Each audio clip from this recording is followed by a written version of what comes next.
کہ اسلام میں بدفعلی کی حقیقت کیا ہے، یعنی یہ برا فعل اور یہ سب کچھ اس کی اصلیت کیا ہے، اور اس کے بارے میں یا برا شگون لینے کے بارے میں ہمارا دین ہمیں کیا بتاتا ہے۔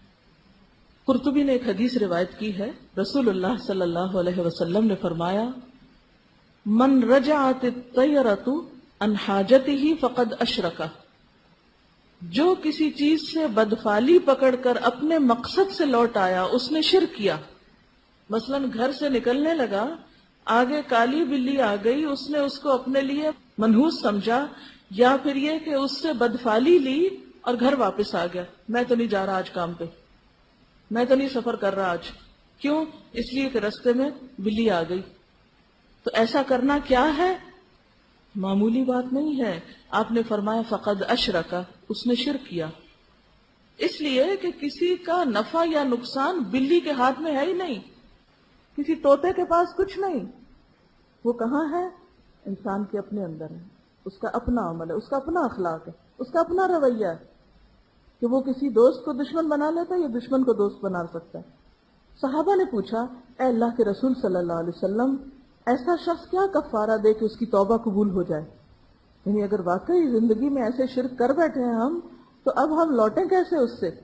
فرمایا کہ وہ یوں کہے، اللہم لا طیر الا طیرک ولا خیر الا خیرک ولا الہ غیرک ثم یمضی لحاجتہ، اے اللہ تیری فعل کے بغیر اور کوئی فعل نہیں، یعنی اچھا شگون یا اچھائی اور برائی تیری ہی طرف سے آتی، قسمتیں تیرے ہاتھ میں ہیں، فائدہ اور نقصان تیری پاس سے ہے، کسی پرندے کے ہاتھ میں کچھ نہیں۔ تو اے اللہ تیری فعل کے بغیر کوئی فعل نہیں، تیری بھلائی کے بغیر اور کوئی بھلائی نہیں، یعنی اگر تو نہ خیر دے تو کوئی خیر پہنچا نہیں سکتا، اور تیرے سوا کوئی معبود نہیں۔ یہ الفاظ کہہ کر اپنے کام کو چلا جائے، یعنی اپنے دل سے وہ وہم نکال دے کہ بلی کی وجہ سے کوئی نقصان ہو جائے گا، یا فلاں انسان صبح صبح مجھے نظر آ گیا تو اب دن خراب گزرے گا اور کام نہیں ہوگا۔ نہیں، یہ خیال دل سے نکال دے اور اپنا کام کر لے، اپنا عمل بدل لے تو اس کی توبہ قبول ہو جائے گی۔ ایک اور حدیث میں آتا ہے، رسول اللہ صلی اللہ علیہ وسلم نے 3 بار فرمایا، 3 بار کیا؟ بدفعلی شرک ہے، بیڈ اومن شرک ہے، برا شگون لینا شرک ہے۔ اور شرک کے بارے میں تو آپ جانتے ہیں نا کہ بعض اوقات ایسے ایسے رستوں سے آ جاتا ہے کہ ہمیں گمان بھی نہیں ہوتا، خبر بھی نہیں ہوتی کہ یہ شرک کر رہے ہیں ہم۔ یہ باتیں ہمارے معاشرے میں کتنی عام ہیں، وہ فلاں منحوس اور فلاں چیز ہو گئی تو اب یہ ہو جائے گا، اور آپ نے دیکھا ہوگا کہ ہم عام طور پر بھی ایسے ہی بیٹھے بیٹھے سوچتے رہتے ہیں، اچھا وہ میں نے امتحان تو دے دیا ہے، اچھا اگر میرے وہاں جانے تک وہ فلاں چیز نیچے گر گئی تو میں پاس ہو جاؤں گی، ہے نا؟ ایسے ہی بیٹھ کے گمان کرتے رہتے ہیں، اچھا اگر میرے 10 گننے تک پنکھا بند ہو گیا، یعنی بٹن مثلاً آف کر کے، اس کا مطلب ہے میں پاس ہو جاؤں گی، اور اگر نہیں خود سے خود چیزوں سے شگون لینا شروع کر دی۔ یہ اس قسم کے خیالات بھی درست نہیں، یہ سب توہمات کی قسم ہے، اور یہ سارے توہمات انسان کو کمزور بناتے ہیں، ان سے بچنا چاہیے۔ ایمان انسان کو جرت اور بہادری دیتا ہے، کانفیڈنس دیتا ہے، جینے کا ڈھنگ سکھاتا ہے۔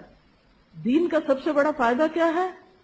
کوئی خوف نہیں، کوئی غم نہیں، وہ انسان کو خوف اور غم سے آزاد کرتا ہے۔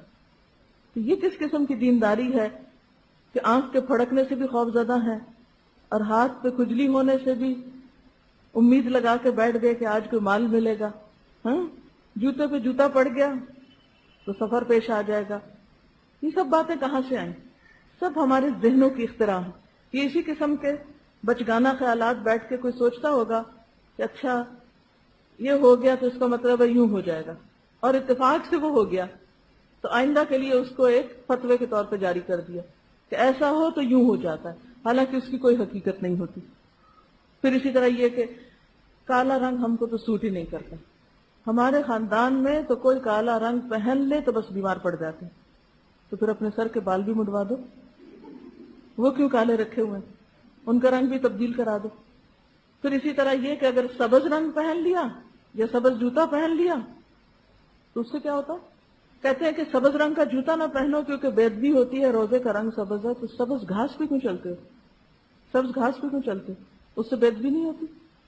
خانہ کعبہ کا غلاف کالا ہے اس لیے کالا کپڑا نہ پہنو، آسمان کا رنگ نیلا ہے تو پھر نیلا نہ پہنو، زمین کا رنگ مٹیالہ ہے تو مٹیالہ نہ پہنو کہ بےزتی ہے انسان کی زمین والا رنگ پہنے. پھر تو ہر چیز اپنے اوپر خود ساختہ حرام کر لی، اپنے خیال کے مطابق چیزوں کو حلال یا حرام کر لیا اور پھر اس میں قسمت بھی ساتھ جوڑ دی. تو بات یہ ہے کہ یہ سب انسان کے اپنے خیالات ہیں، شیطان کے وسوسے ہیں، توہمات ہیں. شیطان کیا کرتا ہے؟ شیطان اپنے دوستوں کو ڈراتا ہے، یخوف اولیاء، یہی اس کے خوف ہوتے ہیں کہ جن باتوں کی کوئی حقیقت نہیں، بیکار قسم کی باتیں، ان کو ایک حقیقت بنا کے پیش کرتا ہے.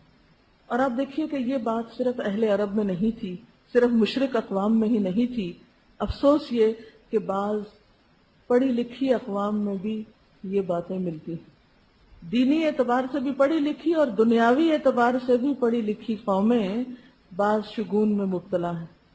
سب سے پہلے تو ہم دیکھتے ہیں کہ قرآن ہمیں بتاتا ہے کہ اہل کتاب، پیپل آف دا بک، پڑھے لکھے لوگ وہ کیا کرتے ہیں؟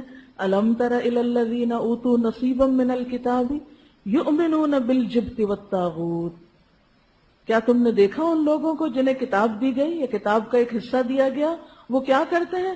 جبت اور طاغوت پر ایمان رکھتے ہیں. اچھا یہ جبت کیا چیز ہے؟ بے حقیقت، بے اصل اور بے فائدہ چیز کو جبت کہتے ہیں. بے اصل اور بے حقیقت. اب یہ جتنے شگون ہیں یہ سب بے اصل ہیں، بے حقیقت ہیں. اور اسلام کی زبان میں کہانت، فال گیری، ٹونے ٹوٹکے، شگون اور سارے قسم کے وہمی خیالات اور باتیں اور سپرسٹیشنز اور توہمات، یہ سب کچھ کا ملغوبہ جبت کہلاتا ہے. یعنی جن باتوں کی کوئی اصل ہے ہی نہیں ان کو اپنے سر پہ سوار کر لینا. مثلا کوئی چھوٹی سی بھی تکلیف ہوئی، طبیعت خراب ہوئی، بس ضرور مجھے نظر لگ گئی. کوئی دو لوگوں کے تعلقات خراب ہوئے، ان پہ تو جادو ہو گیا ہے.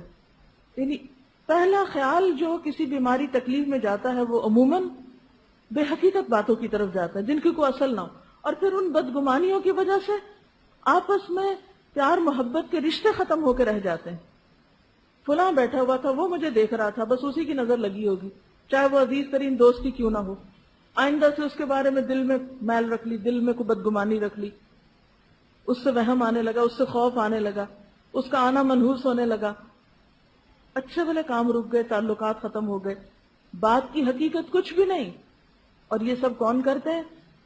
الذین اوتوا الکتاب، جنہیں کتاب ملی. اور آج ہم مسلمانوں کا حال بھی یہی ہے. قرآن کے ہوتے ہوئے، سنت واضح کے ہوتے ہوئے یہ سب کچھ ہو رہا ہے. رسول اللہ صلی اللہ علیہ وسلم نے فرمایا پرندے کے نام سے کنکری پھینک کر، خط کھینچ کر یعنی زائچے بنا کے، پرندہ اڑا کے فال لینا سب جبت میں شامل ہے. جبت میں کیا کچھ شامل ہے؟ پرندے کے نام سے، پھر کنکری پھینک کے یا لکیر لگا کے یا پرندہ اڑا کے فال لینا، یہ سب کچھ شامل ہے. حضرت عمر رضی اللہ تعالیٰ عنہ کہتے ہیں کہ جبت سے مراد سحر ہے، جادو ہے. اور جادو کے بارے میں آپ نے فرمایا جس نے جادو کیا اس نے گویا کفر کیا. جادو تو ہمارے ایمان کا دشمن ہے. اور آپ صلی اللہ علیہ وسلم نے دھاگوں پہ پڑھ کے گرہ لگانے کو بھی جادو قرار دیا ہے. یہ نہیں کہ کسی جادوگر کے پاس جا کے آپ جادو کرا کے آئیں، بنگالی جادوگر یا کالا جادوگر. لیکن اگر آپ گھر میں بیٹھ کے خود دھاگوں پہ کچھ پڑھ پڑھ کے گرہ لگا رہے ہیں تو یہ بھی جادو کی قسم ہے. اور یہ سمجھنا کہ اس سے کوئی چیز رک جائے گی